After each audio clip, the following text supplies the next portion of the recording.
What's up, everybody? Welcome back. Hope everybody's having a great day or night whenever you're watching this. I can't help but feel like the Grizzlies are about to have a pretty impactful and entertaining revenge season next year, just because I feel like they just slept on now. They were injured all last year, so nobody was talking about them.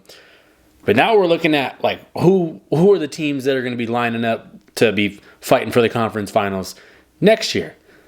And I don't think a lot of people are thinking of the Grizzlies when in reality they've been one of those best teams in the league prior to last year where they had all these damn injuries. But now they're coming back. They've got young, talented players. I mean, a lot of the roster is just flat out young and talented. But they got a star in Ja Morant. They got a lot of good things going on. And I want to talk about it as to why I think that they're probably going to dominate a lot next year, and I don't think they get enough credit. So let's do that. Yeah, if you're new to the channel, please subscribe if you like this kind of content. Please like the video. But let's talk about why I think the Grizzlies are going to be one of the best teams in the West next season. And I'm just going to tell you, and I want to know in the comments, where do you have them ranked in the West? What seed do you think they will be? I've got them right at 5. I think 5 is a safe spot as long as they're healthy. But here's the thing. They got Ja Morant, right? We're going to start with their best player. And there have been so many things said about him.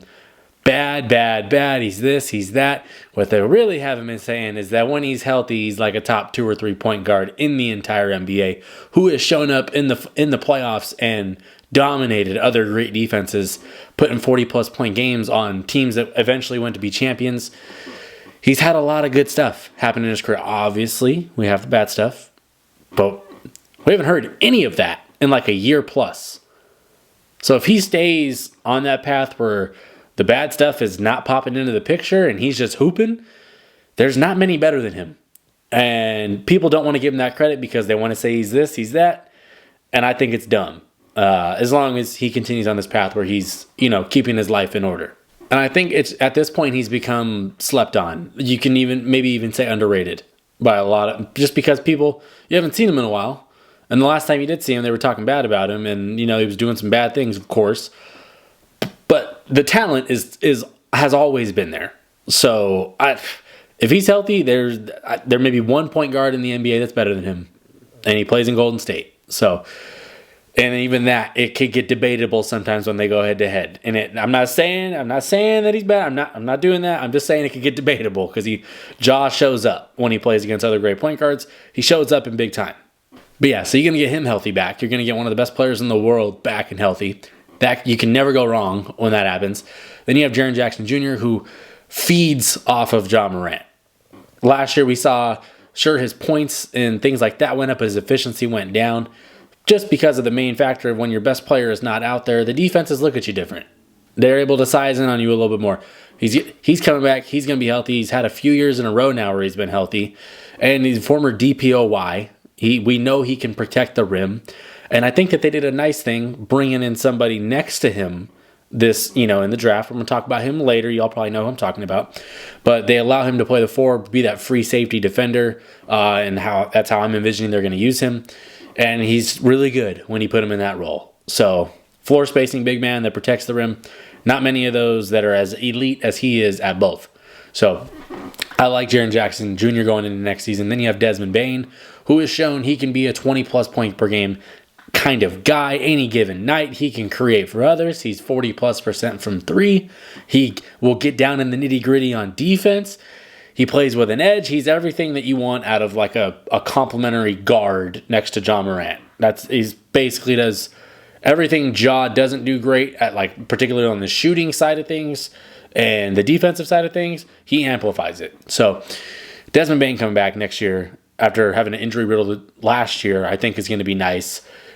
He's shown that he can be that guy on any given night. So what else do you need to know? So those are like the 3 main core guys, right? It's been that way for the last several years for Grizzlies fans. But who's the glue guys? Who's the rotation pieces that are going to fill in every single night and provide the team with what they need? You're starting with Marcus Smart. I think it starts right there. He's the ultimate glue guy. He's former DPOY, locks up still, can shoot the 3, can create for others, rebounds, hustle, does it all. that's one of those guys that teams love to have, hate to play against. And they have a couple of those guys on this team. But Marcus is also, he's a leader too. That's something that I think that this Grizzlies team needed, was a vocal leader. And they got that in Marcus. Obviously last year they were all injured. He was injured for a lot of last year as well. Coming back into this year, I like his fit on their team. I like what could happen. Then you have other guys like Brandon Clark coming back, who came back at the very end of last season. Looked decent towards the end. It takes a long time to come back from these injuries that he's come down with the last couple of years. But that's one of the better lob threat big men off the bench that can rebound, can block shots, is an energy guy off the bench. I'd like to see Brandon Clark back next year, healthy, finally has a full offseason where he's not recovering from something, and he can go in and train, and I think that's going to be beneficial to get his body right. Then you have Luke Kennard, 40% from three. I think he got a different, they restructured his contract or something like that, got him back. He's just a good player. He's going to space the floor. He's going to be a good option next to guys like Morant and Bane and others that I'm going to list. Just a good player. Not a defender. He ain't going to do anything like that, but he'll create for others sometimes. He'll knock down the midi. You have to respect him 45% from three. You can't leave him out there. Otherwise, you're going to get scorched. So I think having him is nice. Then you have Santi Aldama, who I didn't know this, but is apparently 7 feet tall. I thought he was 6'8", 6'9". But he could space the floor a little bit. I think he's 35% from three. It's not elite or anything like that, but you get a big man that can do that, and as a good solid effort guy, cool. You can never have too many of those on your team. So I think he's good off the bench. I like him. And then this is where it gets fun for me, and I'm looking at my notes here because that's 7 guys right there that are either star players, all-star level players, or good rotation players. That's 7 guys right there, which in the playoffs you usually only play 7 or 8 guys. So you have a good solid 7 right there if they're healthy.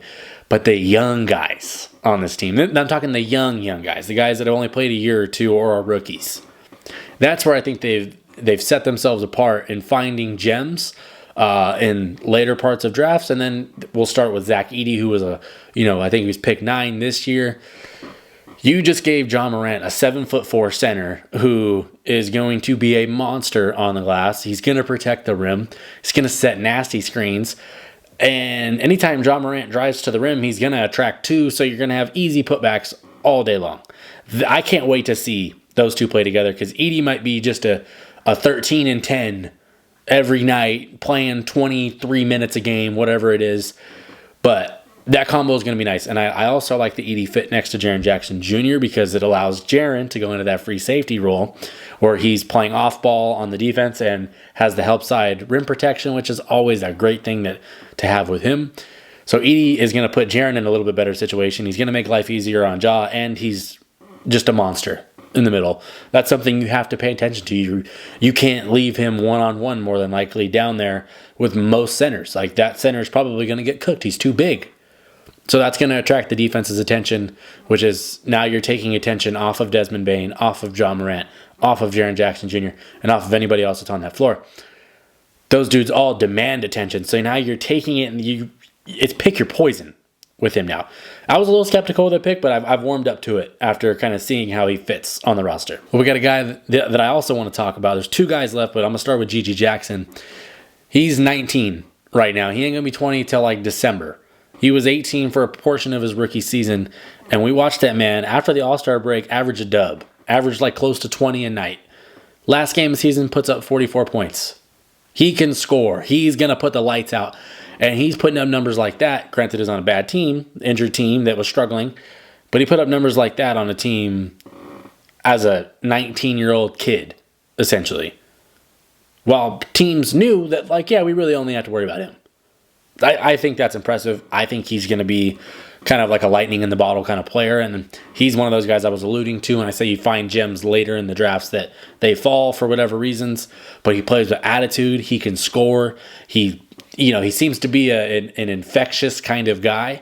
So, and like I said, he's still super, super young. And he has other great players around him, either, around his position or in complementary positions. He's a fun player. And the Grizzlies fans are going to love that guy for a long time, as long as he's there. But another one that they're going to love, Vince Williams Jr.